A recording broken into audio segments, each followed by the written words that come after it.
दोस्तों हमारी ये स्पेशल जो डिश है महाराष्ट्रियन डिश है, ठीक है ना, रगड़ा पैटीज बोलते हैं स्टेशन पे, उसी स्टाइल में लोकल स्टाइल में मैंने बनाई।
ये मम्मी जी को टेस्ट कराते हैं और पूछते हैं कि कैसी लगी।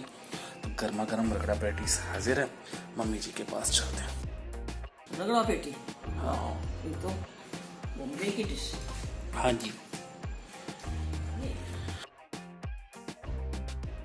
कोई डिश फ्राई करे तो मुझे खुश करे चले भाई। भाई साहब, हाँ